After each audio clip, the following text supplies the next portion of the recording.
build muscle and lose fat on the carnivore diet.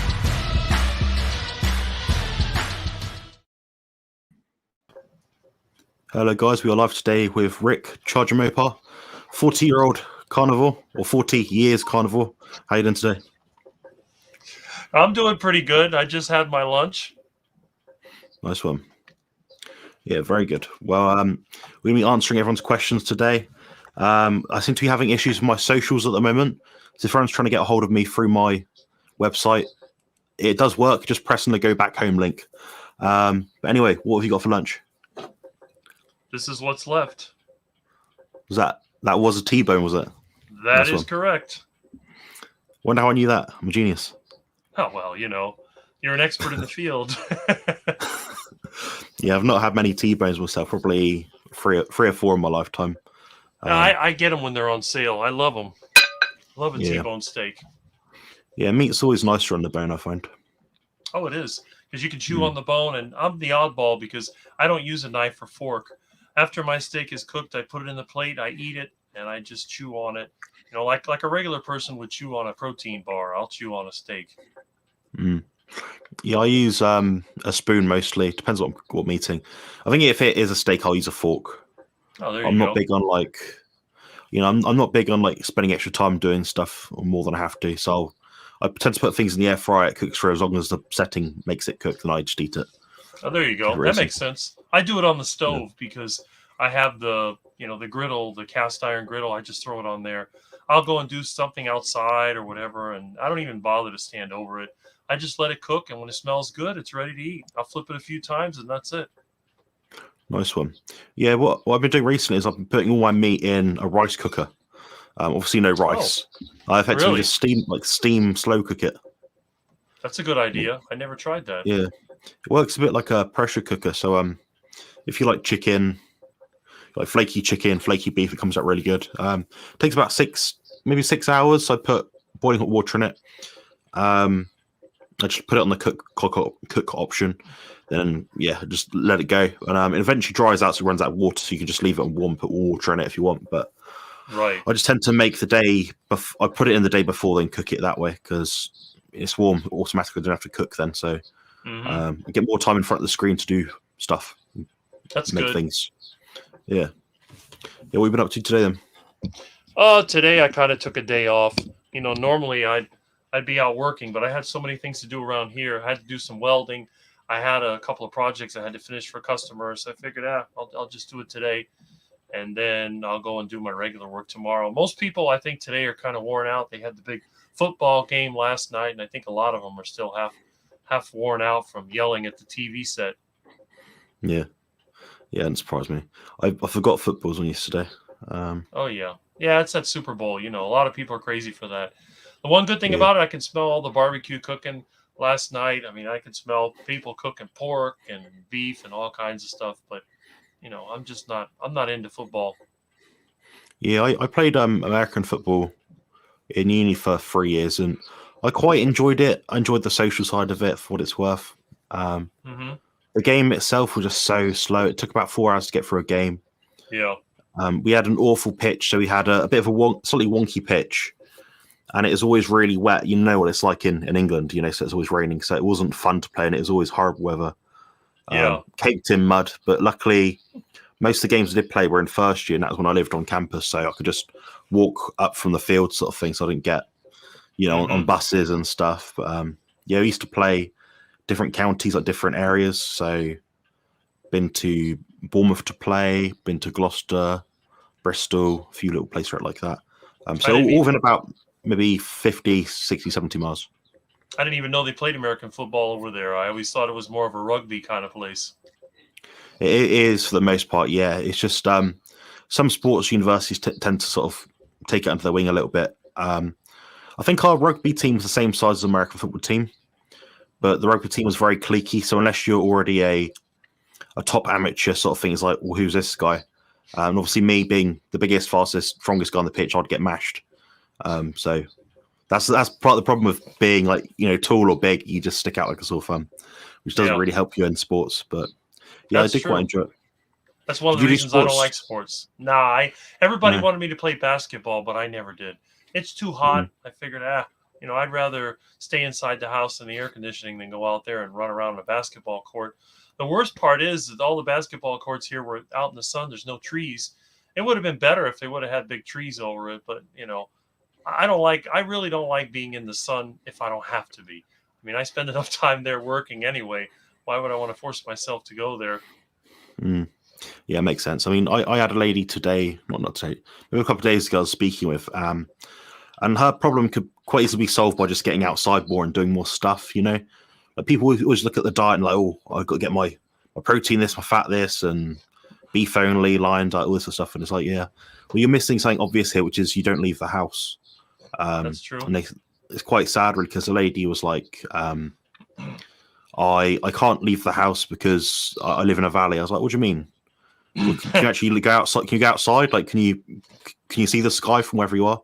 So, yeah, I can see the sky. It's just not very, light because of where I live and stuff. I'm like, well, it doesn't matter. I was out today for about 45 minutes. Make the most of the sun or any sun you can get. I've been outside most of the day, but I don't like direct sun. If you look at my yard, you can see what it looks like. Well, maybe you can't, but it's just all trees. Yeah, it's sunny, but it's all trees. It's all like a tropical garden. It's like being on an island when you go out there. Yeah, I get that. Yeah. What's on the agenda for you at the moment? Are you making any new videos or? I have to make some videos. I haven't made a video in at least 2 or 3 weeks. I've been so busy with work. Remember in November and December, I had no vehicles, so I was getting around on a bicycle. And a lot of the people that I had worked for, I told them they could find somebody else, but only one person did. Everybody else waited for me. So as soon as I was mobile in January, I've been on a nonstop catch-up process to try to do all the different jobs I need to do. I've been installing air conditioners. I've been doing home repairs, electrical, plumbing, trash removal, all kinds of stuff. So I've been busy, just haven't had the time. Plus, I've had a lot of computer issues. My computer decided to die. Now it looks like my microphone might have died. Who knows what else is going to break? When you have old technology like I do, everything breaks. Although I did fix my desk phone. I got that fixed a couple days ago. See? Oh, nice one. You can see. Yeah, just about. Yeah. You got you got light and hold. That's handy. Yeah. Oh, looks like I got. Okay, it's working. Yeah, it's just always trying to fix something. Everything I have is old. Well, I've had quite a busy week myself. I've been moving my room around, so I'm actually facing the opposite way of the way that I'm usually facing, but no one would know. So my room is literally the opposite way around. So I've had to move my panels and stuff. Yeah. I tried to move my position to get a different view because I usually sit on the couch. So I went ahead and I moved it over here by the window. So I don't know, maybe I'm sure somebody will notice that. The lighting's a bit nicer because you got more 3D-ness to your face, which is cool. Oh, that's good. Yeah. I prefer to see a bit of sunlight as well. I think that does the good job for video recording. I mean, most of my videos, because I don't actually have light bulbs in my room that work at all. Really? I just have, I literally have panels. So okay, I wanted to see these panels. Yeah. I was making some panels out of some TVs I picked out of the dump. I haven't finished them yet, but I was going to make light panels out of them. Yeah, that'd be helpful. It saves a bit of money as well. These things are expensive, man. I was surprised how much the stuff cost. I saw the cost of it, and I looked at it, and I thought, that's basically just an LCD TV without the LCD on it. So I thought I could cut it up. I could rig up the power supply where it won't turn off. And I have at least 5 or 6 TVs I picked from the side of the road that are broken. A lot of times the screen will get broken. They work otherwise. I'll just go ahead and strip them out and make light boxes out of them. That's my plan for my little home studio. Yeah, that makes sense. Looking at the chat, we've got you here, obviously. We've got Ben. Nice to see you, Ben. Thank you for joining.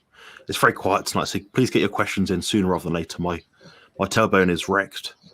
I did some work on Sunday late morning that involved a lot of sitting, standing, and lying down, which is between the three, it's quite painful. So my tailbone is not good. But I'm just amazed that you can do what you do with all the injuries that you've had and all the recovery you've had to do.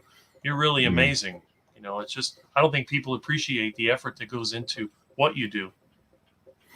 I mean, I do appreciate that a lot, and it does mean a lot coming from you. But I think, I mean, it's all anecdotal experience. So I'm able to share that with a lot of people because I've got a lady I'm working with at the moment. She's got a problem with she's had a disc replaced in her spine, so similar sort of area to me. So I've revamped her training and said, look, I've been through where you've been. I know what you're going through. I know what the pain's like. These are the things you need to be careful of. These are probably better exercises for you to do. This is probably how your diet should probably run. These are things to look out for. In recovery is pivotal with her. So we talk quite often, every other day or every couple of days, sort of thing. We talk about recovery, how she's feeling. Just try and give her as much as I can as being a coach. But yeah, she's doing pretty well. So now we're just tweaking things, different exercise. So it's all the same sort of thing now, but it's now just moving her feet higher, lower, change her grip, stuff like that, just to reduce the strain in the back. But I mean, hopefully I can relate to a lot of people and give people the right advice. Hopefully. Yeah, you could do a lot better than me, because every time people talk about pains and this and that, I can't identify with them. I've never had back pain. I've never had arthritis or any of the other things that people I know have had. The digestive issues, yeah, I get them once in a while, but I think when you're a person that's had a lot of issues and you've had to recover, people identify with you more than someone like me that just doesn't have any of those things. Yeah, I think it's that novel factor versus that empathy factor. Maybe it's like they both kind of work. Like you're very novel. Like how many people do you know that eat pretty much just meat for nearly 41 years probably at this point? It's pretty crazy. No, nobody. Yeah. When are you going to change your YouTube channel name to 41 Year Carnivore one day? Well, I'll change it to like Charger Mopar Rick, but it technically 40 years will be in March because of my 7-month vegetarian vegan period. So I still have some time to go. And I'm thinking next month, that's what I want to make some videos for. I want to make my 40-year anniversary carnivore video. And I've been trying to gather together some of my old pictures. And I got a bunch of old home movies, but some of them were on 8mm film. Some of them are on videotape, and some don't work. And it's just turning into a nightmare. Plus, my computer hasn't been cooperating. I've been trying to edit videos. So it's a project that I'm trying to do. But as you said, I think I'm pretty unique. There's only one other person on the internet that's a long-term carnivore that I know of. So there's not many of us out there. Yeah, there's the lady in the US in the States somewhere, older lady. Canada, Maggie White in Canada. Then there's a few people who are like 20-year carnivores. Charlene Anderson, I think the name is. Lisa Wiedemann, about 12-year carnivore. Sean Baker, about 8-10-year carnivore, something like that. So yeah, there's a few people. I mean, but when you talk about decades, that's when you can say, yeah, obviously there's something to it. Scurvy would take probably for most people about 6 to 9 months to actually get scurvy from zero vitamin C. So that's true. We're gonna and rule that no fiber. Don't forget about the constipation, because that's what I'm supposed to have is constipation. Yeah, I'm waiting for that one. I mean, I did get that when I started though, because I did eat very lean. So I started it partly for like mental health, but also I was trying to get like lean. So my fat was super low. Protein was high, but for me, it's just not enough food. And my digestive system just couldn't tolerate that ratio, that proportion of protein to fat. But that's my own fault. I didn't do my research. I didn't think about it carefully enough. Should go through the chat again. So can I share my recent post-workout physique pic? Yes. Absolutely. Yes. Send it in.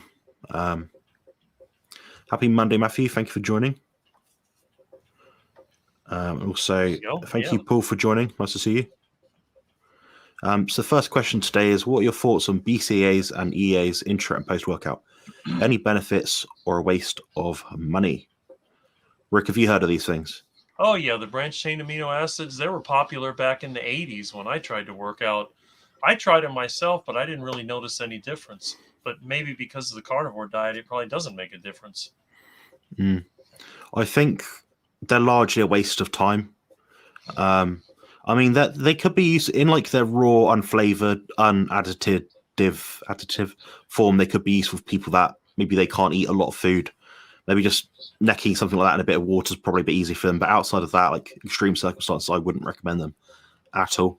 I don't think there's a benefit to having them in the middle of a workout or after a workout.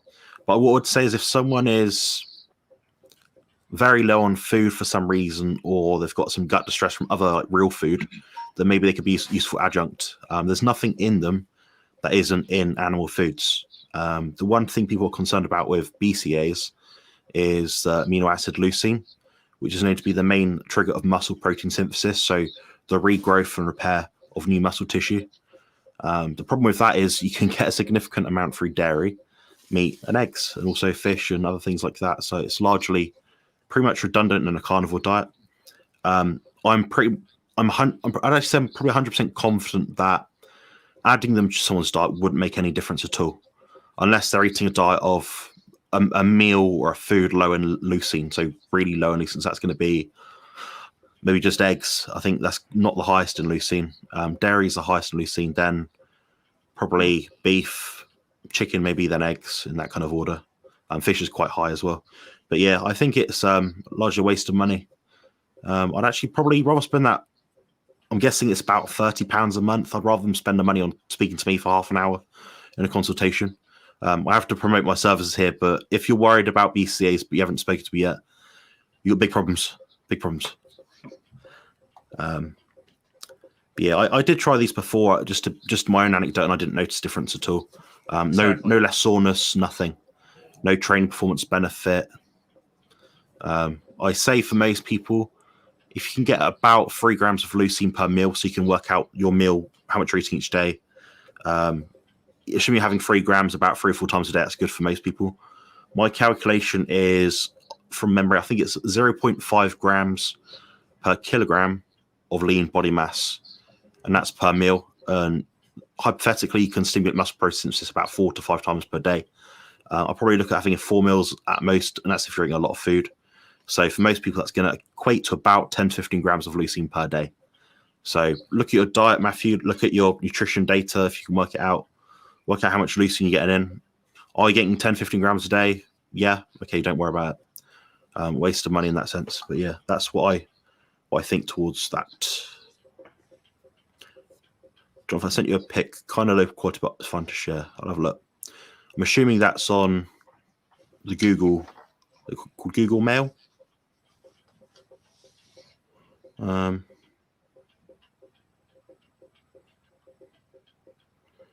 I still can't see it.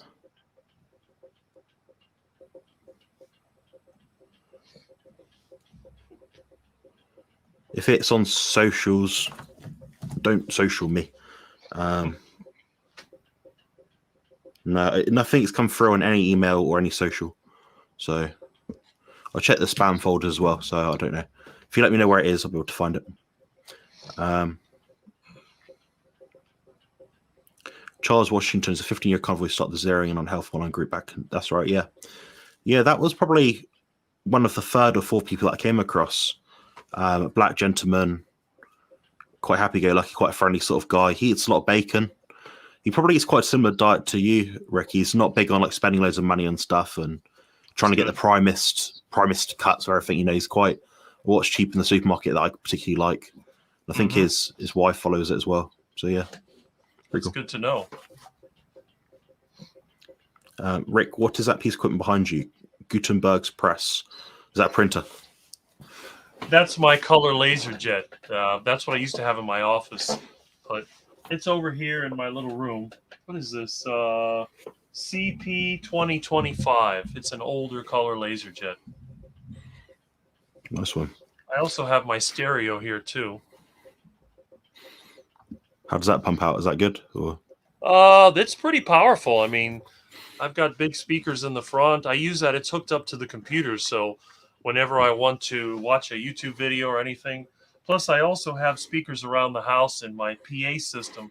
They run like in the garage and around the back and everything. So a lot of times, if I'm working, I can turn it on and I can listen to you or anybody else.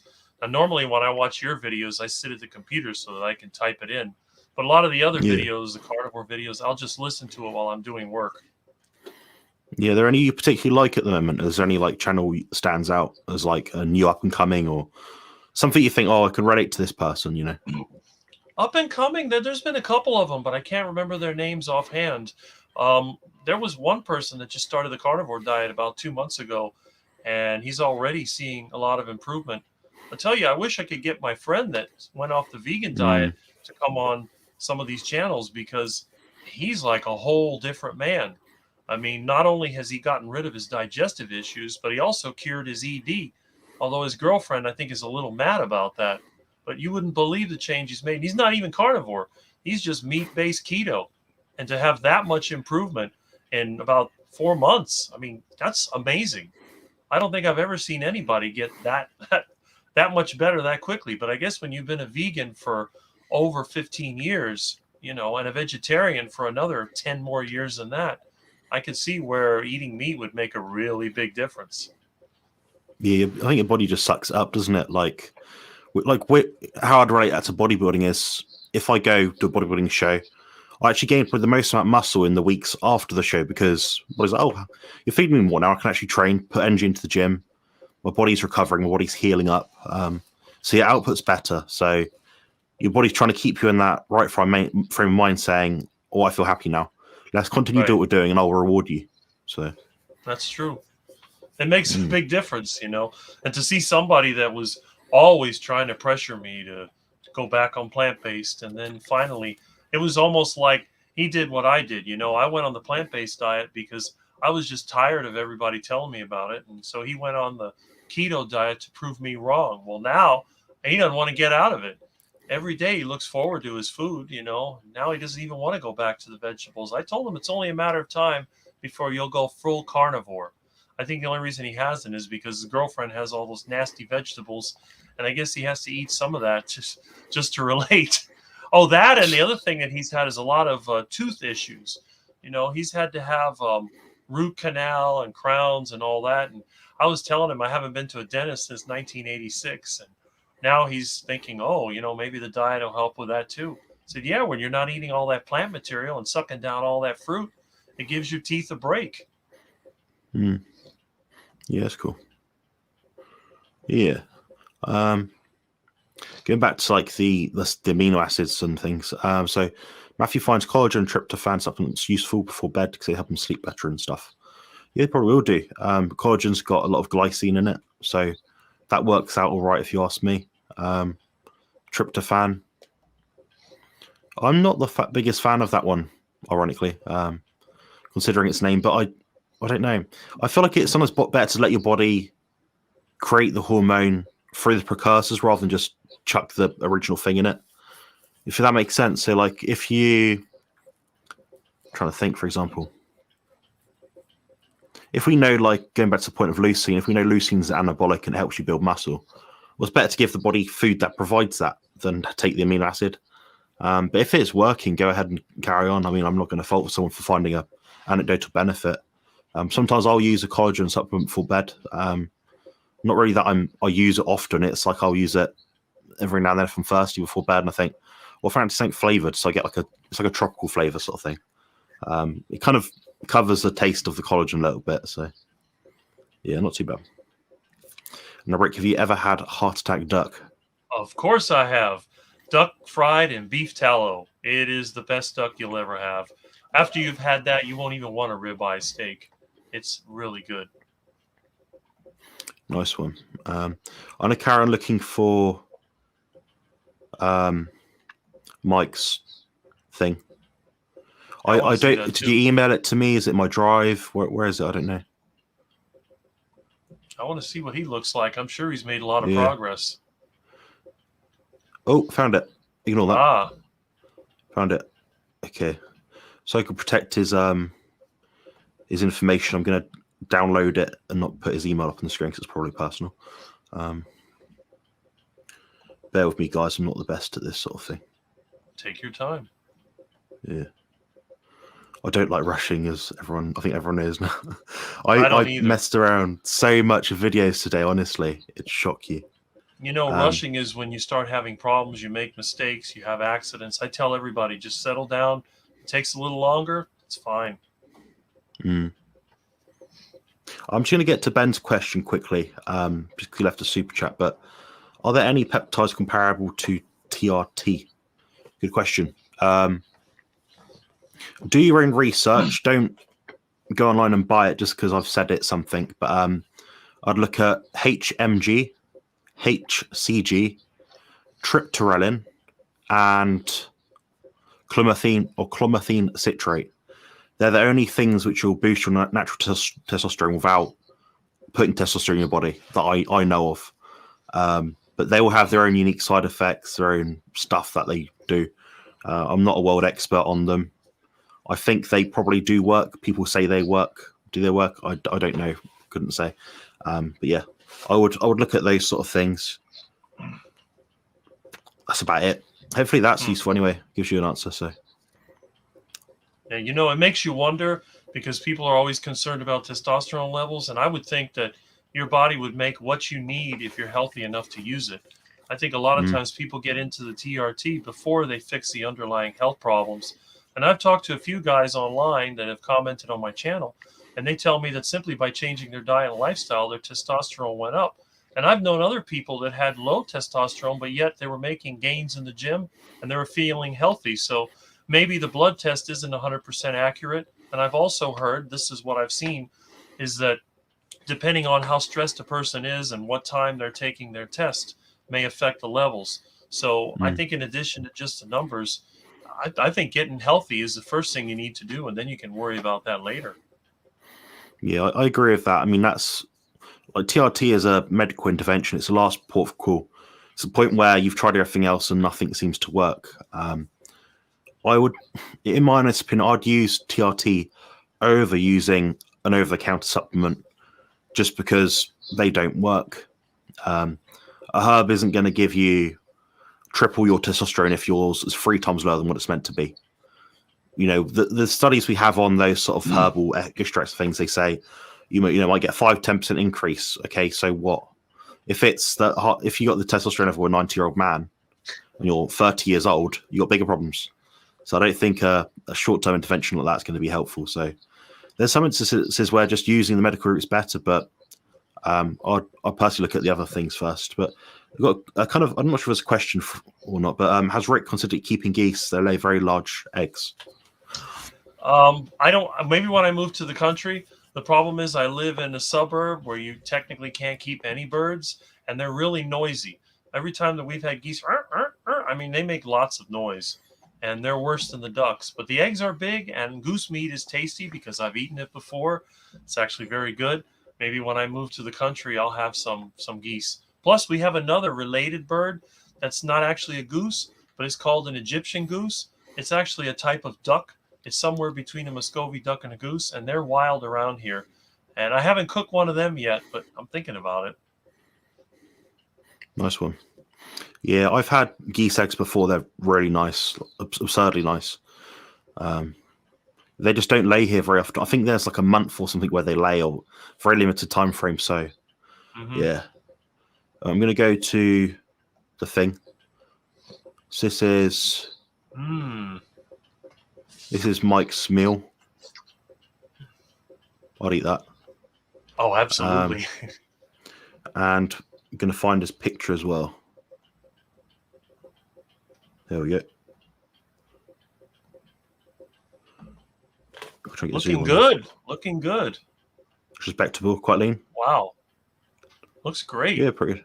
Yeah. Yeah, looks better than the last time I saw him. That's right. He's improving. A bit fuller. He's getting bigger. Yeah. He's putting on mass. That's good. Yeah, it's not broken. Don't fix it. Keep your goals the same.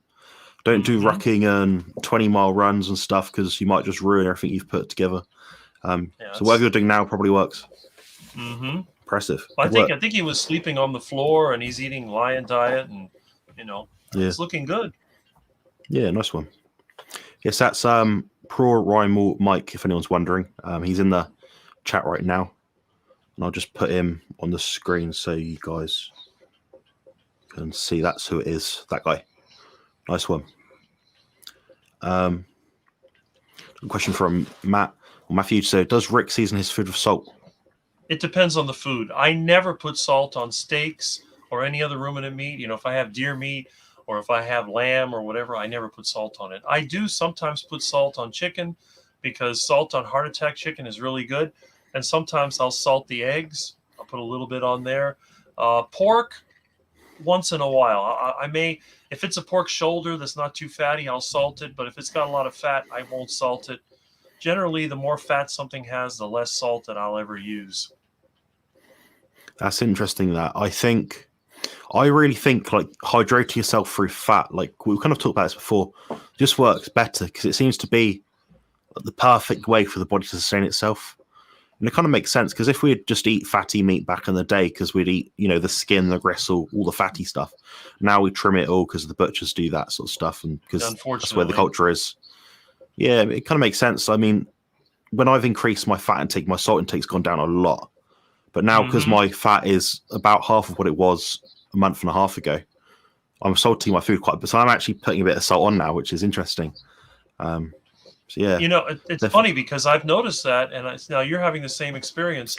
And also, one thing about me, I don't drink a lot of water compared to the other people I work with. They constantly carry around water bottles. I generally don't, unless I'm going to be working a long time in the sun, and then I'll carry a cooler that has water in it. But people I know that I work with, they drink water constantly, just sip, sip, sip all day. I usually load up with it, and if I have a big fatty lunch, I don't drink any water. In fact, I had lunch. I don't think I'll drink a drop of water until dinner time. So I think I agree 100% with what you're saying. I think when people start adding in coffee, sugar-free drinks, even sugary drinks some people have, that seems to throw off the balance a bit. I mean, I usually drink this sort of water. So I'll drink about one of these bottles a day and maybe 2 cups of milk. So it works about 2 liters or so. Now, if I have not that water, but I have, sugar-free energy drinks or anything like that, or squash or something, I can drink so much more of it because it's, it's hyperpalatable. It's not natural. It's a product. So products are meant to make you consume them and buy them. Right. So, yeah, makes sense. I'm just going to say hi to Sophie quickly. She may or may not be joining us tonight. Depends what she's up to. But the girls just go to bed about half an hour ago, roughly. But they may be awake. Next question is, last night you mentioned that you don't use light bulbs. What's that red light that you use and why? Good question. I have it right here. So I'm going to preface what I'm saying with this because people insist on going in the comment section after and saying I don't know what I'm talking about. I used this light panel originally, and I think someone bought it for me. I think it was my friend Matthew. Maybe I bought it for myself, can't remember. And the point of it was, so in my videos, I can change the color of it. So I can have a white light here, add a bit of, or can change the color of it to pretty much anything. Just have a bit more uniqueness to my video quality sort of thing.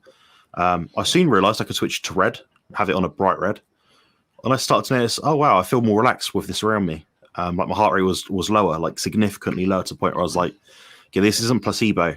So I tried sleeping before without using it, and currently with using it. And I find I do get a better night's sleep. So the time that I use it is roughly between, at the moment, about 6 and maybe 8, 9 o'clock at night. It's about 2 to 3 hours. And that's usually just as the sun kind of goes down, I'll switch this thing on. Also, I use it in combination with the blue blocking glasses. I'm better at using the light than the glasses, just because if I lie down and listen to a podcast, these can get in the way of your ears a bit, whereas this light just seems to work better. They have different effects. So basically, the red light will prime your eyes and your whole body to receive more vitamin D for the synthesis of cholesterol in your skin through the sunlight that you do get. So in a way, if you are in the UK right now and it's freezing cold, wet, windy, grey, no sunlight, this will help prime you to the small bit of light that you do get when you're outside. I find it just quite helpful. My mood's better as well. So it does seem to work. But yeah, no lighting above me at all, apart from the big panel lights. If I turn these off, which I'll demonstrate now, you can't see me. And no one's going to be happy then. So unfortunately, I'll just leave it on. But yeah, you kind of get the picture.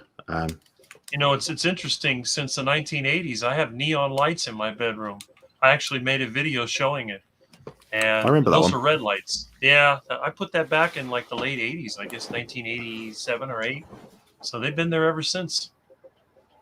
Yeah, it's cool. It seems like I tend to accidentally find these things that now people are saying are healthy or beneficial, things that I either liked or thought were crazy.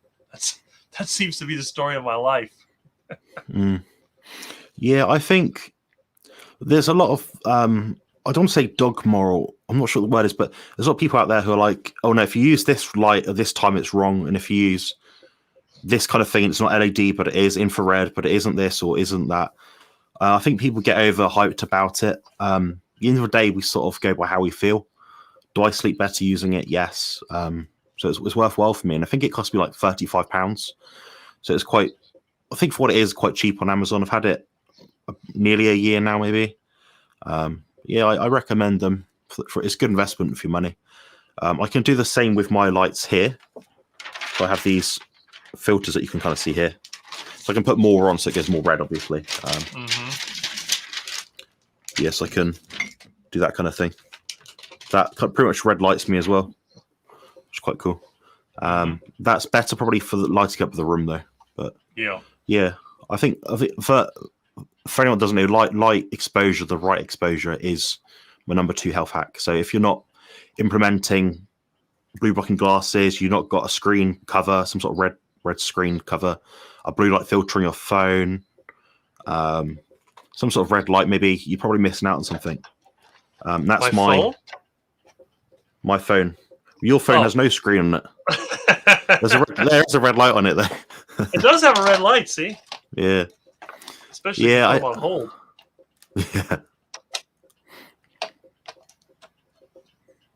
Yeah. Yeah, the main thing is just getting rid of like the screens and stuff. So I got rid of Facebook a couple of weeks ago. It's freed up so much of my time. I feel much better for it. I feel like a new man. There you go. Yeah, I mean, go outside. I'd rather go outside and watch the ducks and waste my time on a computer. Yeah, I think the computer work is a bit draining sometimes. I spend so long staring at screens. Yeah, my time spent at screens now is more trying to be creative and researching videos to make rather than so much editing the videos. Before, editing the videos would take me forever, but right, it's a bit quicker process now. So for me, it's more about getting the quality right, the information right, than making the video. And if people like it, great. If they don't, I've not done my job. Doesn't make any difference. They're going to like what they like. Yeah. I tend to try and make videos that I think would be useful for people. I just hope that more people resonate with it. I can see a lot of people out there making videos very generic, and I'm like, it's a very generic video, but who does it really help? Because you're just saying the same thing everyone else is saying, I like it when people say hi. Yeah. I see in the comments. Yeah, one of the biggest problems is that a lot of these video creators, they're so hung up on trying to have certain effects. And I get really annoyed. They have some with the print that comes up and there's like a highlight on it. I mean, it's like a modern version of Singing with Mitch Miller, except instead of having a little bouncing ball, they have the little little red thing that goes around. And they have to have all these edits. A lot of times they'll talk and every 5 seconds is an edit because they're trying to shorten the video or make themselves look smarter. I think a lot of it is just that a lot of the video creators, they use a lot of those word whiskers. They go, right, like that, and they try to edit that out. I think a lot of them just aren't able to have a conversation at a normal pace and make it entertaining. And it's like, when you're in college, you know how it is. You get a professor that's kind of monotone and not very animated, and you want to fall asleep. I'm like this. I have to hold my eyes open because I don't want to fall asleep. So I think they're just trying to compensate for that. Yeah, I can see that. I had a few lecturers which were a bit lackluster, sort of like they sort of read the screen, try and memorize bits of it, then start talking to you. You could tell they weren't passionate about it. You could tell they just recycled the same presentation that someone else used. Exactly. It's a shame. When I taught electronics at college, I always used to do it from my own view, and I would encourage students to try out problems and ask me questions, and I'd keep moving around. They said, well, why do you keep, why not just sit back? I'm like, no, if I sit at the desk and I try to talk from there, I'm going to fall asleep. I got to get up there and show you how to do it. And then that way, at least you can see that I care. But I think a lot of times, like you said, these people that teach classes, I think they're just waiting for the retirement. They're waiting for the day when they can get that and be out of there. Yeah, I think I'm quite guilty of like the heavy edit stuff at the moment. Mostly because my brain just goes foggy. So I'm staring at the screen and, I'll set up my camera and stuff and microphones, and I think I'm going to say this, but I'm not sure how to word it in a way which resonates with the most amount of people. So I usually bullet point most of my videos and kind of like semi-script it for the most part. Just hope that I stay on track. But if I make a video and say say so many hundred words will take me 8 minutes to talk through. It'll always take me 15 to 20 minutes. That's where I end up cutting out all the crap. But I've edited some videos for other people, and I'd say I am less than most people, which I think is pretty good. Well, considering the things that you have to work with, and you do have that autistic tendency, I think you've done quite well. It's just a matter of practice. People often use that as an excuse because they're not willing to do the personal development, take the time to make it happen. And I'm impressed. I mean, I'm impressed with you in very, very many ways, because you seem to take all of life's problems and turn them around in a way that is actually turning into good. It's a great example for other people. I know far too many people, and they have an excuse for everything. And every time that you ask them why they won't do something, well, it's because of this happened or this person did it to me. There's always an excuse. And you don't do that. So that's something that everybody should learn from. Yeah, a lot of us are bitter and not critical thinkers, and we don't have progressive mindsets. I used to be the same way. So it kind of shows people, yeah, you can do a bit better for yourself, but you have to apply yourself, like you said. So the amount of hours I spent trying to find a way to speak the correct way, try and alter the cadence of my voice depending on what kind of video I'm making, and who it's for. Like some of my videos that I'm pumping out over the next week, which I'm sure you guys will see. So keep your eyes peeled at online on YouTube for shorts. So like 1 minute videos. So what I've basically done is recorded the back 1 minute of my training sessions in the gym. So say I'm doing an exercise, I basically just voice over it. So I narrate it. So this is what I'm thinking about here. This is what you need to do. Grip this way. You might want to be focused on this. Try to do this. So you guys can see like firsthand what it looks like in the gym and what I'm thinking about in the gym. So that's another little avenue that I'm taking at the moment. And those 1 minute clips are one and done because I'm passionate about training. I enjoy training. So when someone asks me what I'm thinking about when I'm in the gym, I'm like, oh, I think about this day and night because I look forward to it. So for me, it's easy to talk for a minute about what I'm going to do in the gym and how mine's approaching it.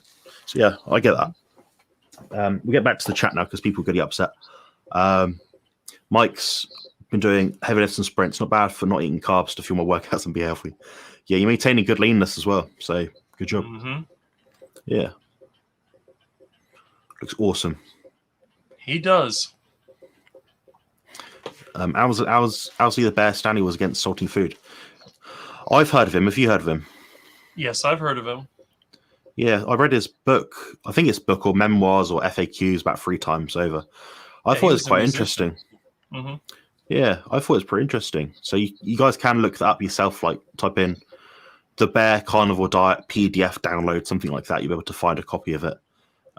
It's quite an interesting talk, but a lot of what he says in it resonates with me, but some of it just doesn't. I think his fat intake was a bit high, but then again, maybe he is more active than I was. Maybe he does different exercise. I don't know. So, yeah, it depends where you're coming from. But yeah, 50 a carnivore. And hit the like button if you haven't already, please. Let's see if I can make it to 50 years before my heart attack.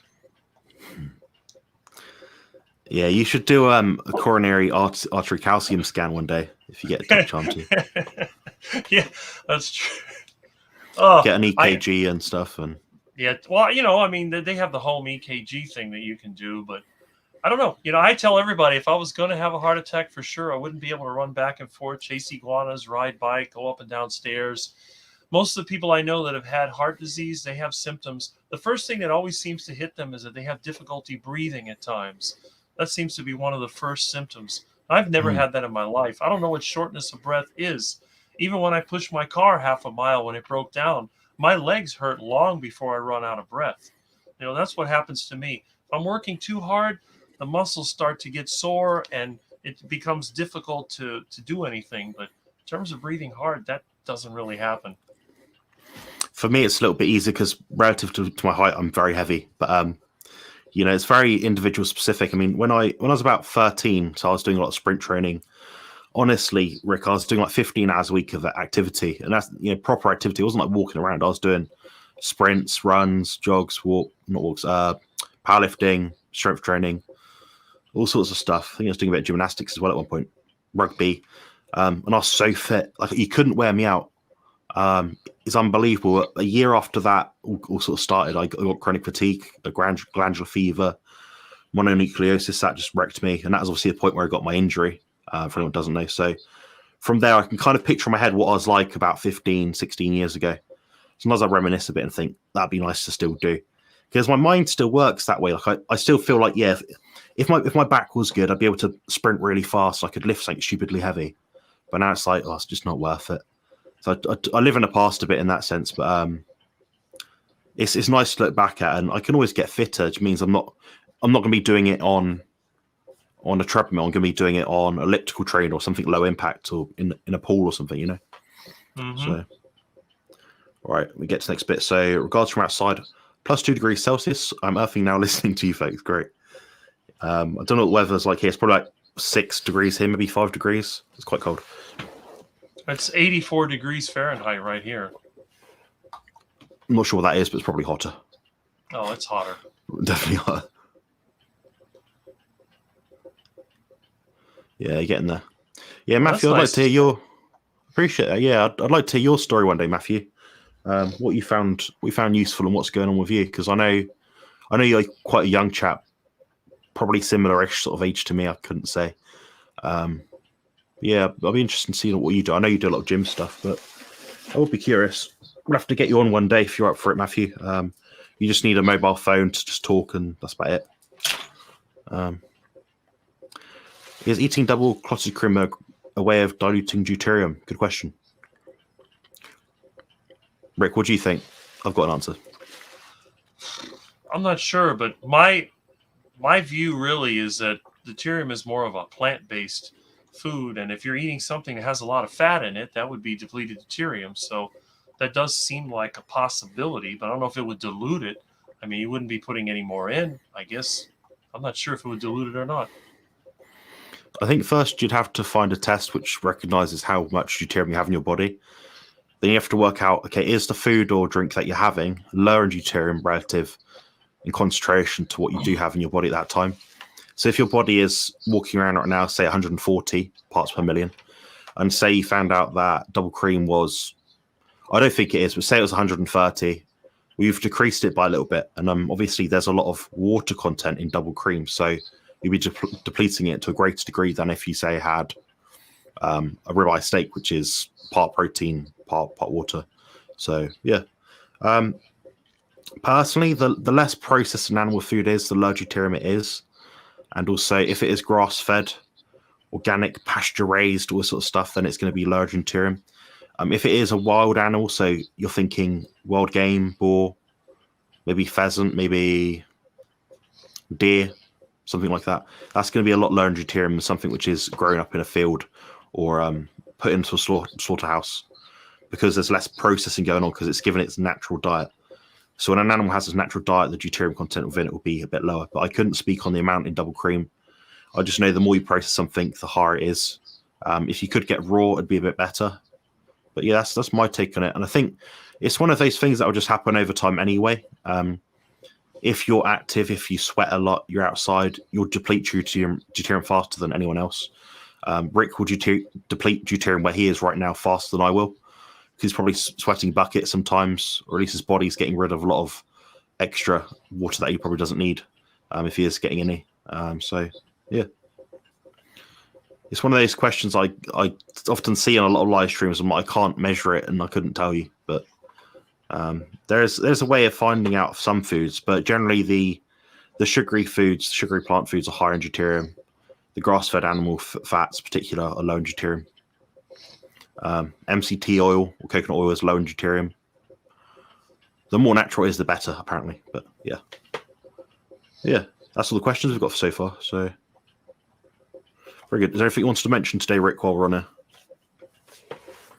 Well, like I said, my main goal now is to try to get I have some subjects that I want to do for videos, and I'm just trying to get the computer to cooperate. There's a little bit of editing I want to do. I don't want to do any of the graphics or any of the flashy editing. What I want to do is more of a relaxed, natural style, along with some video clips and pictures mixed in, just to provide a background. And I'm not really looking for a bunch of background music or any of that stuff. I want something that's relatively, basic, not too long, not just going to take forever. You kind of get in and get out with what you need, and that's it.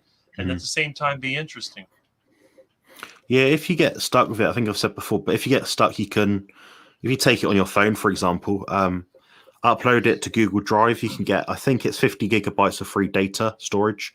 So upload it through there, have an account, send it to me to download, and I can send it to you completed. So you can say part 1, part 2, part 3. I Right. understand for you, it's rendering the parts together, like getting the, I'll put that there, putting a picture in front of something. I know that's a real challenge if your computer isn't up to it. So if you need help there, just let me know.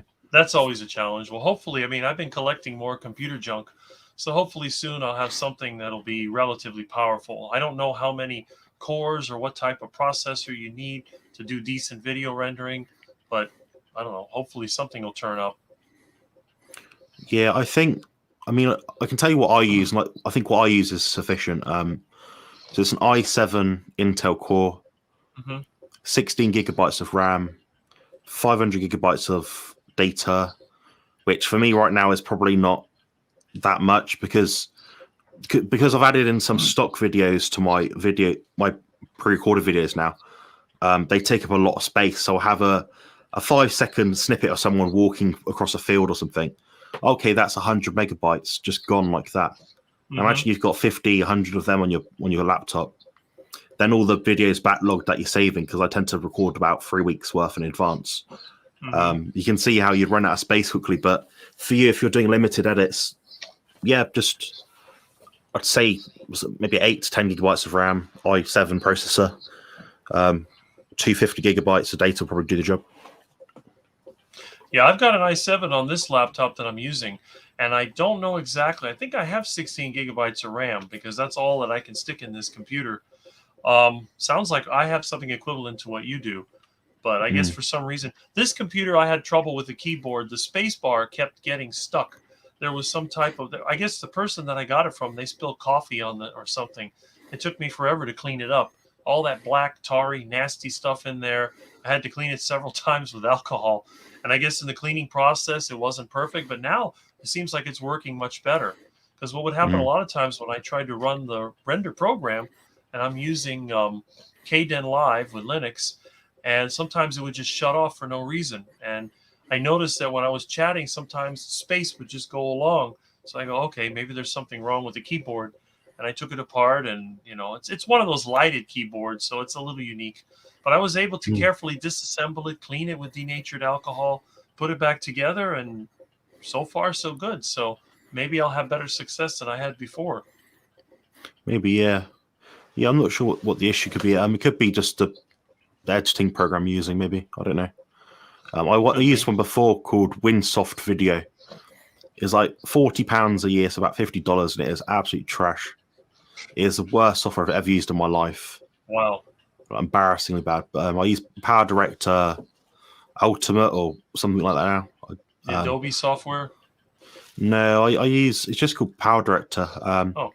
The other one's DaVinci Resolve that a lot of people use. I've seen My that. computer doesn't seem to like it for whatever reason. Right. So yeah, I'm used to using what I'm using now.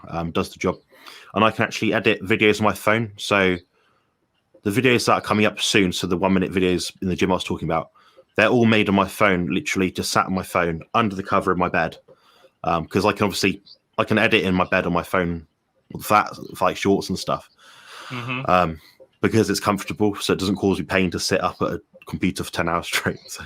Yeah. You know. I can only imagine trying to edit on a phone. I mean, it's so small. But then again, my phone is an iPhone 6 that somebody gave me. I used to make videos, but I don't edit with it. I could never figure out how to get that silly software to work. It just has some little drag that you can move, and I gave up on it a long time ago. I even tried, I did get a tablet that someone gave me that it's broken, but, it's one of those, it's an iPad. But again, the software they use is a bit difficult to understand. I don't have good luck with the Apple products. Yeah, you'd probably be able to get Power Director on your phone or something if that's where you're recording your videos. I could probably give you a bit of help with that. It looks more complicated than what it is. I think once you understand the principles of it, you'll be like, "Oh, I'm a genius now." You'd get it straight away, I think, but it takes a bit of time. But if you want to meet up and sort that out, I'm happy to spend a bit of time. Andrew's just saying bodybuilding is high deuterium state. Yeah, Yeah, so someone that is eating a lot of food will accumulate more deuterium than someone who's eating less food. So me right now in a fat loss phase, you might call it. So I'm in a somewhat catabolic phase, although obviously trying to maintain muscle mass. Yeah, my body is probably depleting deuterium faster because I'm putting less mass of food in my body. But, you know, if you sweat a lot as well, that can really deplete some as well, I think. Cold thermogenesis, yeah. But for me, cold thermogenesis, it would be a very bad idea when I'm cutting back on body fat, just because it will significantly impair your recovery from the gym. There's been studies recently, which maybe loads of studies, I don't know, but they kind of say, you do a gym session, you do cold exposure. It's almost as bad as using ibuprofen after the gym in terms of muscle protein synthesis. So it blocks the inflammatory pathway. So if you think you're putting ice on something that's trying to swell down, that's trying to swell up, you're not letting the body do its natural function of swelling up to cause more blood flow to get more nutrients in. So yeah, it's interesting. And yeah, Andrew's also mentioning about the conflicts of interest, which I'm certain there are lots of with this stuff. When you buy from these websites, they say, "Oh, buy this product."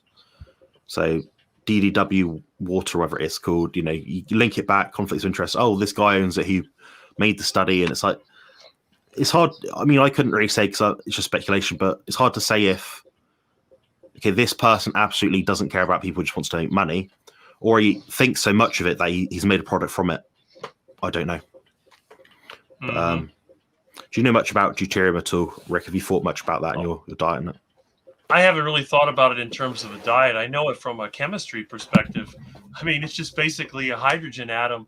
You have one that doesn't have a nucleus and one that has a nucleus. That's pretty much all it is. And I only recently did I see anything mentioned about its health effects from having one or the other. So I think it's still sort of a new idea. It may or may not be valid, but it's something to experiment with. And it's like anything else. It may benefit some people more than others. I think it's cheaper just to not drink any water for a few days and not eat any food. Well, if you can do that. Yeah, I think I could probably do some dry fast for like 20 hours. It's not really fasting if you think about it, because you've still got some nourishment in your body by the time it's up. But yeah, beyond a day or two, yeah, dry fast would really do the job, I think. Yeah. In my case, I don't like the idea of fasting. It just, to me, you just lose energy. You go out there and try to work, and it's so hot, and you're sweating, and to try to do a dry fast in Florida, I think that would be suicide. Too many people here have died from heat stroke, so I wouldn't attempt it. Maybe if we had some cool weather, which we get maybe 14 days out of the year, but normally I would just continue to drink water and continue to eat. Besides, when I don't eat, I don't know, I don't feel as good. As long as I get my regular meals, I feel really good. 3 meals a day, I feel great. If I don't, I kind of slow down. I don't have the normal energy that I do. Yeah, I gravitate between 3 and 4 meals. I'd say mostly 4. I feel like when I'm eating less food than what my body needs, so I'm like trying to lose fat, I just think about food more, which I think is quite a normal response. Like if your body's been sitting at my composition for so long, oh, you're not giving as much food now. Okay, we need to start eating more food because I liked you being at that weight, that body fat. It's just having that mindset to get over it and getting rid of that food focus. But I'm not particularly hungry, but I am waking up in the morning quite hungry nowadays. I never get expect hungry. I never get hungry, believe it or not. It's very strange. Interesting. Yeah, you're probably your body's weight that's meant to be. It's just the way your body is. Yeah, because what will happen is, see, I eat out of basically a routine. The first thing I do when I get up in the morning, I think about my eggs and meat, usually like steak and eggs or pork and eggs or duck and eggs or whatever I have. And the smell of the food, that kind of gets me going like, okay, that's the beginning of my day. I think it's more of a psychological thing than anything. I've had days where I had to leave without breakfast, and I don't really get hungry, but it's just my productivity goes down, even though I'm not hungry. And I've had days where I went without breakfast and lunch. I still wasn't hungry, but strength went down, energy went down, and I just didn't feel like doing anything. And by the time I had dinner, then I really loaded up. I think I ate 4 pounds of meat for dinner. So, and then after that, I was so stuffed I fell asleep. I don't like that. I'd rather just eat regularly. It's, it's like keeping the fuel tank topped off. You don't want to overfill it, and you don't want it when it goes to the bottom. Then you pick up the water, and your engine doesn't run good. You want to keep it in that nice range. You don't want to be driving on E, and you don't want to overfill. That's the way I've always seen it. Yeah, that kind of makes sense. I think the less stressful situation is one where you're not push yourself to either extreme. If you eat too much food, you get inflamed. If you eat too little, you get hungry, and you get miserable, and you get high stress. So I think there's a balance. You probably hit it there. That's exactly right. Yeah. So Matthews said he'd do a recorded video, but he's not brave enough to go on a live. I think lives are less stressful. What's there to be stressed about? I don't get it. I don't know. I don't know really. I feel like it's been so long now since I started. It seems second nature to me. So I could literally pick up my phone tomorrow morning at 5 a.m. and just be like, "Oh, hi guys, I'm doing a live video. How are you guys doing?" Just chat about nonsense for about 20 minutes, if I wanted to. I don't know what somebody would worry about. I'll give you an example. I've been on YouTube videos for years. I mean, back in 2007, I made videos, and then was it in 2022? I got on the one carnivore video with Joey, and there was over 300,000 people, I think, that watched it. I haven't met a single person in real life that has seen me on YouTube yet. So I think that people worry too much about something that's just not going to happen. So well, we'll see. Yeah, I have met people, to be fair, but I was going to meet them anyway, so I don't know. But yeah, I don't walk around in public and people will spot me, if that makes sense. But I get most of my food either delivered, or I'll get some deals in the cheap section of the fridges in the supermarkets, or I'll go to the farm shop down the lane and get food. If I'm not there, I'm at the gym. If I'm not at the gym, I'm out with family. Right. So the thing is that it's easy for people to find me. I mean, I'm the tallest guy in Miami, probably, except for maybe the basketball players. I drive the oldest cars. My house looks like a duck farm and a forest all in one. I dress differently. I look so different from the average person. If somebody wanted to see me, they would know where I'm at.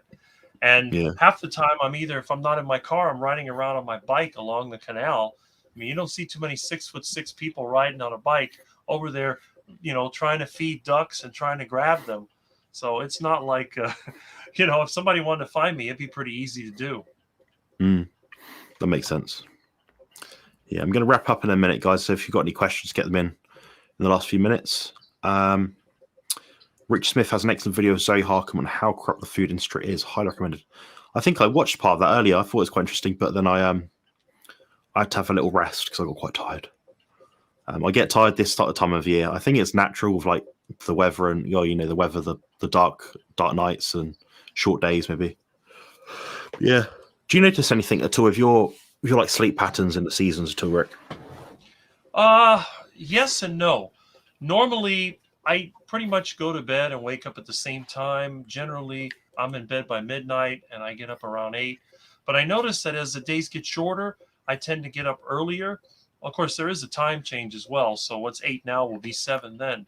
But I like to go to bed maybe 4 hours after sundown.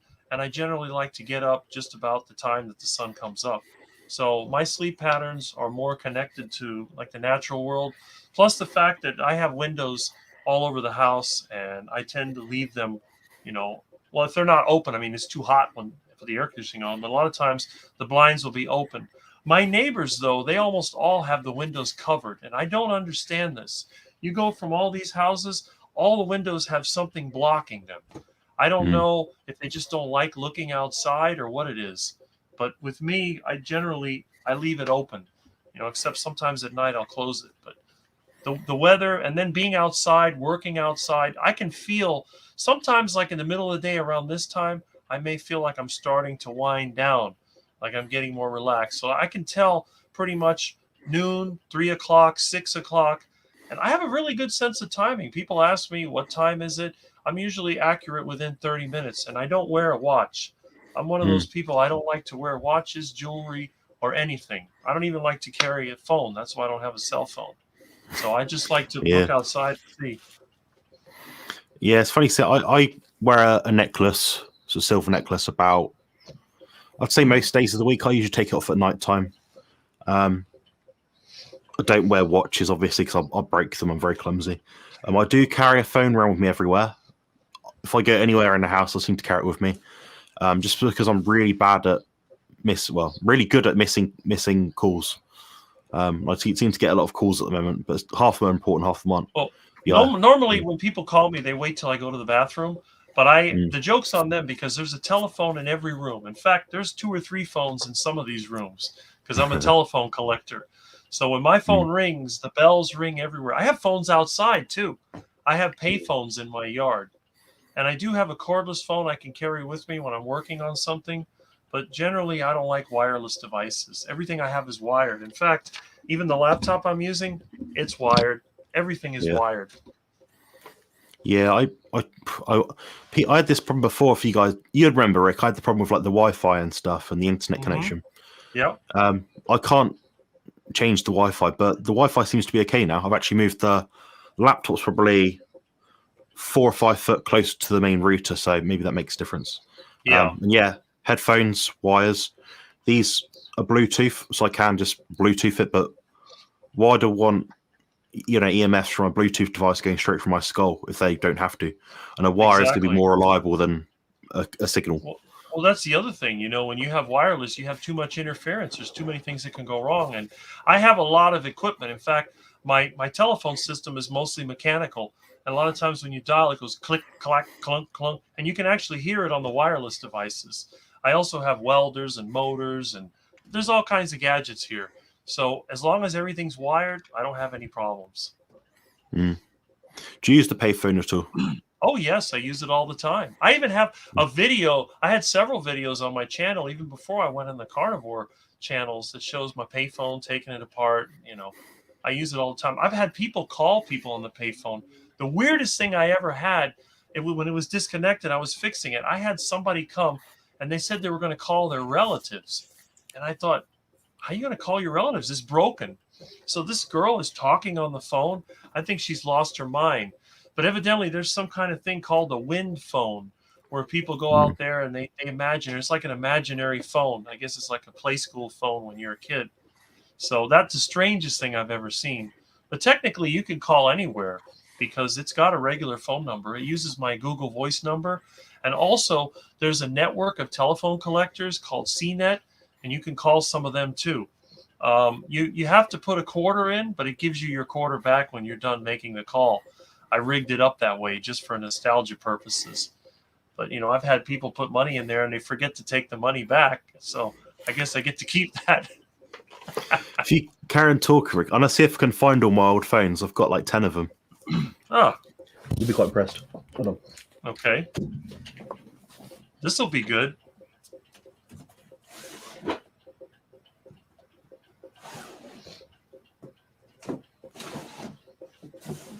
Yeah, Mike, I used to use a modem as well, so I'm very familiar with that.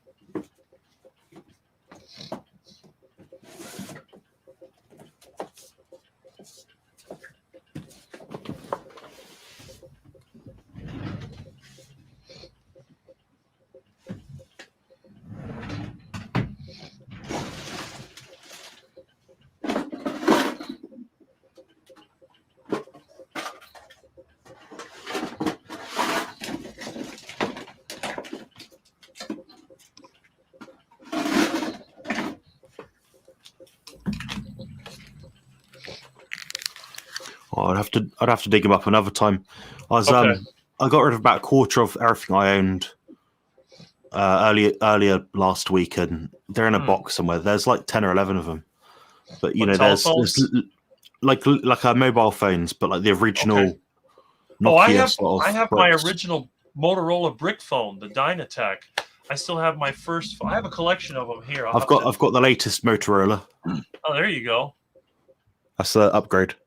That's one of those folding phones. Yeah, it's been really handy for me actually because I can put it in the gym. So say the gym that I'm at isn't a big box gym. It's literally built on the downstairs of a big house sort of thing. I can put this on a corner of a machine like that, like in front of me, and just record the workout. Right. It's pretty handy. You can see a preview of the photo as well on the back screen, which is pretty cool. So when your family or friends, if you want to know if it's taking the photo or not, it's pretty handy. You would laugh if you saw what kind of phones I have. I mean, half my phones are rotary phones and half are touch tone. So you probably remember the rotary phone. Yeah. Should we wrap it up there? And I think everyone's got their money's worth. There we go. We'll do this one more question. So, Rick, when you chase iguanas, how many sprints are you doing? It depends on where I'm getting them. If I'm getting them near the canal, it's going to be tricky because the first thing you do when you shoot them, they're going to run for the water. So a lot of times what I'll have to do, I'll have to wait with my crossbow. And then when I try to wait until they're walking away from the canal and shoot them, when they try to turn around, I have to sprint. So usually once you've shot them, it's just a matter of running over to get them. Otherwise, I'm going to have to walk back to my truck or, get my supplies so I can try to get the net and catch them. I'll use a throw net. If they go in the water, they'll eventually float up after they die. But generally, one sprint is all you need after you've shot it. And then that way you can get it before it, because even when you shoot them, they're still going to try to get back into the water because that's their natural defense. When they run into trouble, they go right back to the water. And unless you get them right in the right spot, they can still move. And it's funny because I've shot them and I've dissected them. I went right through their brain, but they still had enough energy to run back into the canal. So I don't know what that's all about. That's peculiar. Nicole's here. Let's see. Yeah, Nicole's been on holiday for a little bit. She's been on a little cruise. Yeah, I haven't seen any videos from her. I saw her on the ship, so Yeah. I've never been on a cruise. The idea of being on a petri dish like that just doesn't appeal to me. I'm not sure myself. I've been on one or two before, and yeah, I'd go again, but I'd rather go somewhere to stay personally. Personally, I'd rather go and visit one of my friends on the farm and stay there than to go on a cruise because the cruise just doesn't seem that exciting. I mean, what are you going to do? See some tropical islands? I could go with my friends in a boat and go all around the Keys and see tropical islands. So what's the big deal? We don't. I live in the tropics, but people, they go crazy for a tropical cruise. That's like their thing. And I said, look, it's just like a floating hotel. What's the difference? I'd rather get out and do something. Makes sense. Yeah, some people are adventurous. Some people are more chill. Like, I usually imagine like older people are into cruises. Like my nan would probably go on one sort of thing. People that have done the adventuring, then they want to just stay somewhere and chill and not do chores and stuff. So this will be the last question for tonight, and it's from Mike. I find it hard to fully exhaust my biceps because my forearms are giving up first. Is there any good bicep exercise that limits involvement of forearms, or should I include forearm curls as well? Good question.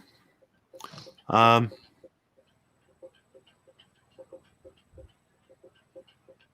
a good question. I mean, what I'd probably do is I'd do a seated incline curl. To sit down on an incline bench so your back's, almost lying backwards slightly. Stretch out the biceps and just tuck your arms in that way. That will probably limit a lot of the forearm involvement. Anytime you rotate your hand that way, that'll affect your forearm recruitment. If you squeeze too hard on dumbbell, that will impact your forearm recruitment as well. So I mean, you'll get more forearm activation. So, if that is more forearm than that, for example. So be careful about your wrist placement in the exercise. I mean, if you've got a weakness in the forearm, it's just your body adapting to it and means it's the weakest link. So causing more damage to the weakest link isn't going to make it better, especially if you're having issues with like maybe your grip strength, maybe your pull down, your chin up sort of movements aren't very strong. Maybe, I don't know. But I think it's pretty much a non-issue. I mean, just because your forearms feel sore doing it, it doesn't mean you're absolutely limited in bicep activation. It could just be your levers the way they are. For example, my glutes come into lower back exercises more than my lower back. If I do an extension, so try to like do that sort of movement, when you lean back a little bit, my glutes come into it a lot. So I have to find a way to reduce that involvement. So I'll actually flex my quadricep muscles when I'm doing that. So therefore, my glutes and hamstrings can't contract as hard. So that might be something to look at. perhaps at the bottom of each of your repetitions on a bicep curl, maybe flex your triceps down, so that relieves some tension from the forearm. That might be useful. Do you have any takes on this question, Rick? Well, I was just kind of wondering why he's even worried about that. Obviously, if he's trying to target biceps, I guess it might be for an aesthetic thing. But like you said, it would probably be better just to let your body do what it has to. And if the weakest link maybe is the forearms, then just keep doing the exercise and let that develop. Other than some type of isolation machine, I can't imagine another way that you could strengthen a particular part, especially if you're using free weights, because there's just so many different muscles that come into play to move something. That's like if I have to lift an engine block, you're going to be using pretty much every muscle in the body. Your grip strength, which is important, your arms, your legs, even back muscles. So I think maybe just doing the exercise and just working with it and just letting your body adapt, that might be the best way to go. Yeah, you can find ways to isolate it more, so it might be that you do what Rick suggested, so a very isolated bicep movement. Therefore, you're taking the risk involvement action out of it. That might be useful if you've got a seated bicep curl machine or a preacher curl machine, so that keeps the body isolated. Maybe that will do the job. Mm-hmm. Nokia 3510i mobile phone in school. Loved its simplicity and its biggest feature. Mobile phones are incredible now, but can be harmful to health. I refuse to buy a phone with 5G. Well, a phone, regardless of what it is, even switched off, will emit some radiation. Funny enough. I've measured it, so I know. And it's all about the same, apparently. So the way I kind of go about it is try to use it and have it near you when you're using it. When you're not using it, put it at least an arm's reach away from you. So Yeah. I found, just on my tests where I've used a meter, that the amount of radiation is significant within about an arm's length. So your phone, if you have one, if you have it at night, have it on the desk, the other side of a room or something, or in a drawer, maybe, I don't know, somewhere else, I have another idea that I've used. When I had a cell phone, I used to use a device called a cell phone dock, but they still make them now. They have Bluetooth cell phone adapters. There's one called the Cell 2 Jack, and you can actually buy that, pair it with your cell phone, and then put the cell phone near a window or somewhere, and then maybe puts a shielding device behind it. I used to use, believe it or not, a satellite dish. I had a small, like a little metal dish, and I'd put it in the window, and I had a little pocket to put the phone in, and then I would just run it to this. Mine was called an X-Link, and then it would connect to all the phones in the house. So people could still reach me on the cell phone when I'm home, but it would actually be in the home. And if I needed a cordless, I'd use a cordless phone, because a cordless phone is basically, well, at that time it was in the 900 megahertz. It's not as high. It's not in the gigahertz range like a phone. I don't think that the phone is an ionizing radiation anyway. I don't think there's really any health effects at a distance.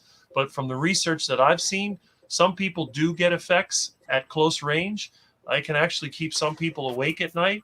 And I've done tests myself when I worked at the college. You can actually tell when the phone is ringing, even if the ringer is turned off. You could have the person and you have them hold the controller and say, tell me when you think the phone is ringing.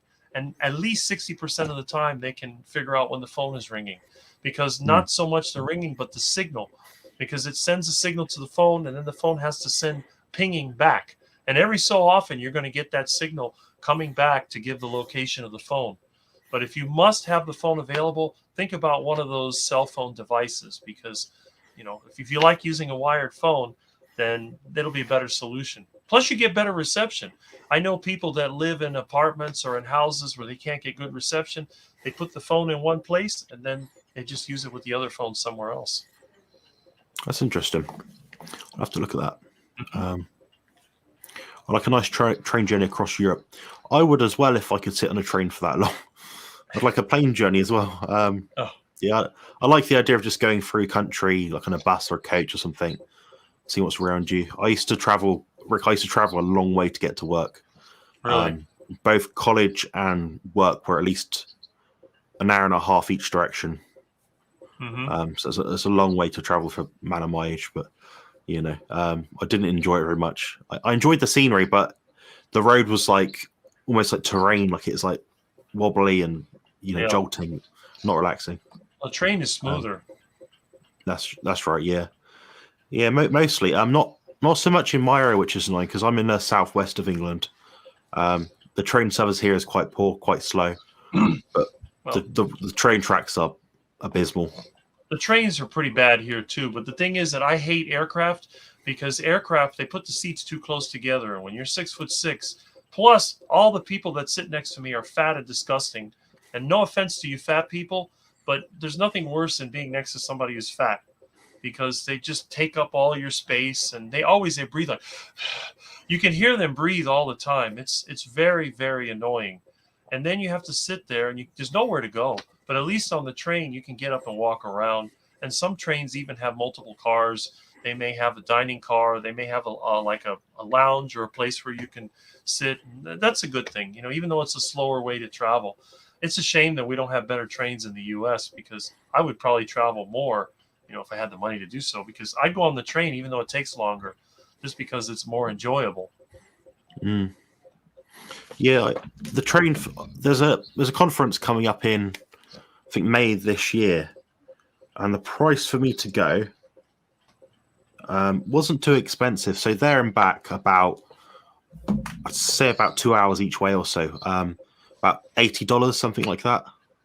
I thought it wasn't too bad, but then I'm thinking, I've got all these other expenses as well. So the ticket for this event, for me, with my fee, would be about £140, $160 for 2 days. I'm like, well, yeah, okay, fine, I could afford that in the train, but then if I'm there for 2 days, I've got to stay the night. That's another $150. Just to go to an event, it's about £320 or $360 for me to go for 2 nights. It's a lot of money for a young man, I think.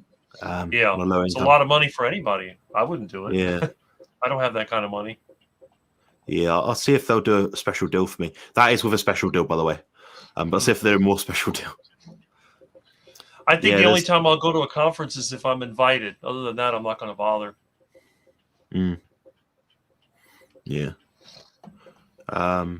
Radiation when the phone is switched off, really? Yes. Yeah. Anyone can test this if they have the facilities and apparatus to do it. It's very important for the phone to communicate with the tower to let it know where it is. That's called a ping, and it has to do it every so often. So it's going to constantly emit electromagnetic radiation. That's how it works. It's like, I know people that tell me, well, I keep my phone in a case so that I can't be tracked. I said, yeah, but then you can't receive phone calls. They don't understand. That's the way the system works. The location of the phone is critical to its operation. Yeah, if anyone's wondering what Bart K does, because I know what he does. He does turn his phone off and he barely uses it. That tells me someone that is online for most of his work. He doesn't rate or see the need to have a phone on all the time. So there's obviously something to it, and if he does it, it's probably a good idea. Unfortunately, my phone goes off every minute, it seems. So I don't know. So I've always got stuff to deal with. So yeah, I can't really get away with that one. But anyway, Susie's here, so thank you for joining. And Andrew likes to avoid cosmic radiation from air travel, so I take trains to Germany and look out for you. That's cool. Thing. Yeah, I'm sure there is something to that. Pretty certain. The train stuff. I know lots of people that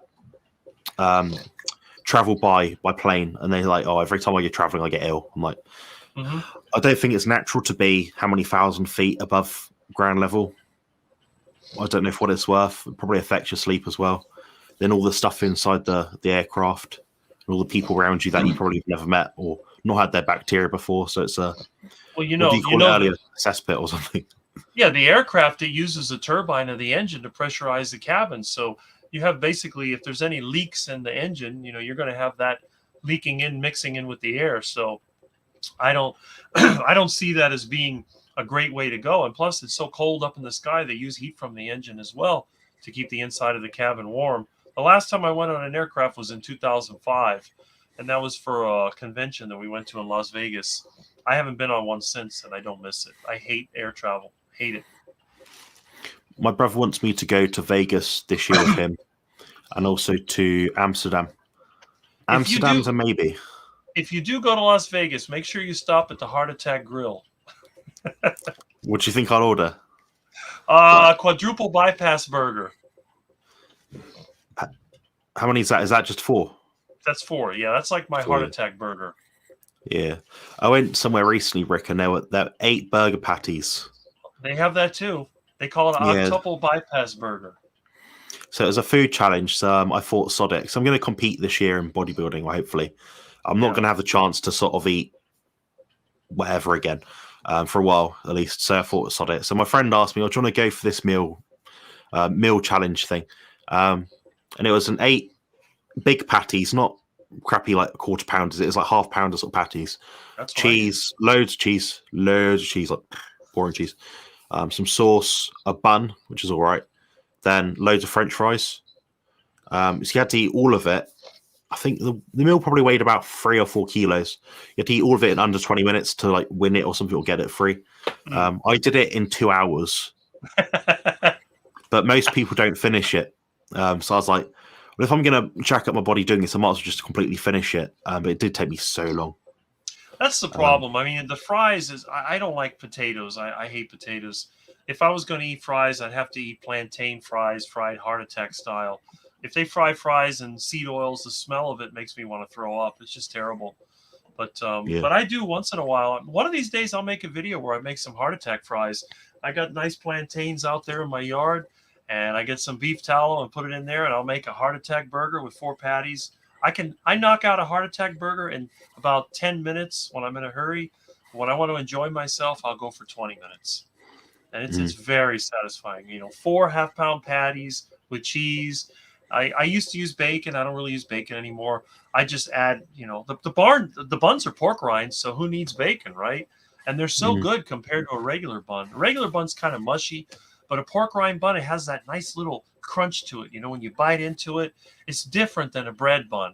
And it has more calories. So I think the heart attack burger is 10,000 calories. Mine probably has another few hundred calories. So, we're gonna see how many calories you can eat in 10, 15 minutes. Jeez. Better you than me. So this is the second last question. I'm not answering more questions, guys. I'm in a lot of pain. So please stop asking questions. What is your thoughts on 21's biceps? What was effectively solved the tiring performance before bicep issue? 21s? Yeah, so 21's where you do 7 at the top, so 7 bicep curls up high, 7 down low in a stretch position, 7 all the way across. So the idea is you target different parts of the muscle. It's a load of bollocks. It's a waste of time. Okay, that's what I figured. Yeah, it's a waste of time. If it sounds a bit gimmicky, it probably is. Weight training is moving a weight from A to B, resisting using your muscle groups, ideally in a full range of motion that is safe, that doesn't injure your joints, keeping under constant tension, constant load, without straining yourself or doing extra inertia. That's it. Muscles work in that kind of fashion. For example, a bicep works like that. How do you do that? You do that. There's nothing magical about it. The problem with these kind of supposed intensify techniques is that they're hard to measure and track and quantify. So, for example, if you know you're doing a full bicep curl where your arms fully stretched and your arms fully contracted, that's your full range of motion. So you can say, I hit full range of motion for, say, 10 reps. If you do 7 up here, 7 down here, although 7 up here could be up here or anywhere. So you can't measure it, you can't easily track it. Also, I mean, it's hard to really say, but the science that we do currently have is suggesting that training specifically or more so in the stretch position is more advantageous than the top 2/3 position. So if you can get a bicep stretch back here, for example, and do that bottom third, that apparently is more effective than the top 2/3. Or is it legs? I think it's that's a leg extension. So in the leg extension alone, that's been shown to be a certain way. So you get more out of the stretch position, and it probably translates to the rest of the muscle groups as well. But yeah, I'd knock it. I'd say forget about it. Honestly, you're not going to get more out of it. I'd love to say it's all great and it's going to amplify your results, but it's not. The stuff about bodybuilding, you'll do well in the competition. I'm sure I will. Yeah, if I can get in shape. My bum is already sore right now because I'm getting leaner.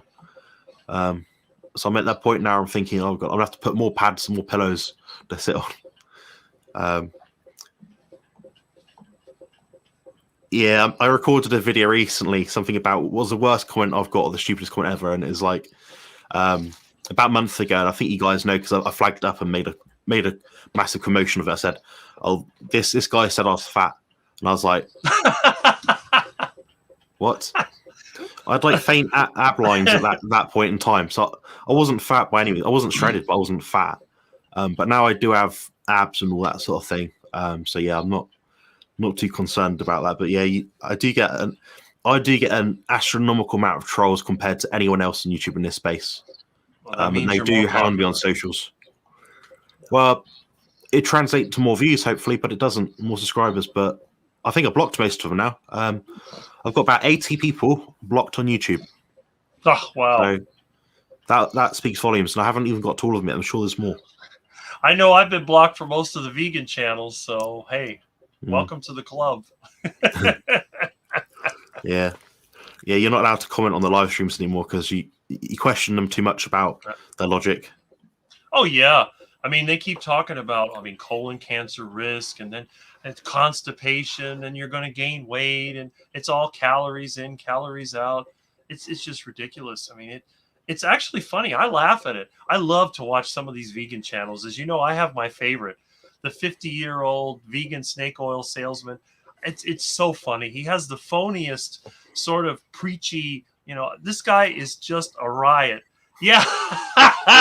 Oh, every time I see him, I'm laughing. I had a friend of mine come over. He says, "What are you watching? Some comedy?" "Oh, I'm watching the vegan guy again." "Oh, you watching him again?" I was just laughing. I'm practically on the floor laughing. It's so funny. Talking about, bowel transit time and mucoid plaque and all this other juicing, juice fast. It's just, I said, yeah. I said, it's a juice fast. You drink the juice and you run to the bathroom real fast. So it's just funny. I love it. And there's goofy guys. You got Gregor. He bounces around like this. I think he's on a treadmill talking. He looks Yeah. it's so it's just funny. I love it. Andrew is definitely a bomb color on the top. And then the other thing too, you get the vegans that preach to you, and then they always have this little laugh. Oh, those carnivores! It's so funny. I get the biggest kick out of it. The thing is, you're not. I'm gonna swear it, but you're not an asshole, Rick. Like when you comment on their videos, you don't say, "Oh, you're a stupid, ugly vegan" or something or whatever. You just critique their logic or point out a flaw in their argument, and they hate it. And it's like, how do I deal? It makes people if they point out a flaw in my argument, I say, okay, fair enough. I didn't include this in the video. Watch my video or watch this person's talk with Bart K. They explain it in more detail. And that's not a good enough answer. So you can never win with these people. No. Unless you make a video. So if I make a video that's a critique video, reaction video, and say the video I'm analyzing is 10 minutes long, I can make it 4 hours long. So I go into every single word they say, and I would have missed something. And they'll say, "Oh, but you didn't point this out." I'm like, all right. Well, it's hard enough listening to this moron drone on for 10 minutes. You expect me to sort of be absolutely perfectly critical. Right. I started to stop calling them critiques and start to call them more reactions because I think that's more appropriate wording. It's more reacting to their insolence and stupidity sometimes. Well, if I ever did that, I'd be laughing. I could sit there seriously and then I'll burst out because when they start talking garbage, it's way too funny. Yeah. Well, nice one, guys. We're going to wrap it up there. Thank you everyone for joining. Thank you for the members who have kindly donated their time and money into watching this live stream, providing us with some very excellent questions. Hopefully, we'll have on Jerome next week, hopefully. Maybe Rick if he's up for it. Maybe Nicole if she's about. And maybe Sophie if she's I'm always up free. For it if you don't mind having a quack on your channel. It keeps it entertaining. Yeah, it's more fun. I mean, these could easily wrap up in like 30 minutes if it's just me, because sometimes I'm like, let's just answer the questions. Well, I bring a different perspective. You're the expert in exercise, nutrition, and all that. And I'm the expert in being a total nut job, a long-term carnivore quack. So, people can ask me questions like nobody would ask you questions about iguana cooking or hunting iguana or how to prepare a duck because, that's not your expertise. But yeah, you can ask me that. I know all about it. It probably end up burnt in an air fryer or something with like flames coming out of it. That's the one good thing about me is I've never burned my food. Ever, ever, ever. You know, when it comes to cooking meat. Now, when I had to cook other foods for my mother, like these goofy baked goods and all this other crap with the recipe book, that's a disaster. Then the smoke alarm was always on in the kitchen. You know, my mom wants like something like a salmon patty. That always came out bad. And French toast, forget it. I put French toast in there, you better have the smoke detector turned off because it's going to be bad. But when it comes to cooking a steak or heart attack chicken, it's like second nature. You throw it in there. I could be rebuilding my engine, and all of a sudden in my mind, oh, time to check the chicken. And it's perfect every time. When I made my T-bone steaks, I was outside mounting tires. And I go, oh, I better check my steak. I walk in, I flip it over. I go back out there, work on that, come back. And it was perfect. It was so good. And I tell my vegan friends, with all the work you have to do, all the waste, all the mess, it's just constant. You see their garbage can full of plant material. And they give it to me so I can give it to the ducks, and I'm composting it for them. Compost, yeah. You know, and me, what do I throw out? A few plastic wraps. Last week's garbage fit in this amount of space. You know, it's just a few pieces of plastic. And the paper, I mulch that. So it's like, you know, I don't know. It's just a different way of living. Yeah, I can get behind that. I'm not pro-environment, pro-green, but I'm anti-waste, if that makes sense. Yeah. I don't like the idea of you have something and chuck it away. So, you know, you can imagine how hard it is for me as someone that has accumulated lots of things to get rid of a quarter of all their waste and stuff over the last 28 years of my life. I had to get rid of some stuff which was like school stuff, you know. And from when I was a kid, where I wrote a little poem or a story or a picture or something. So I still have a lot of that stuff from when I was a kid. That's the scary thing.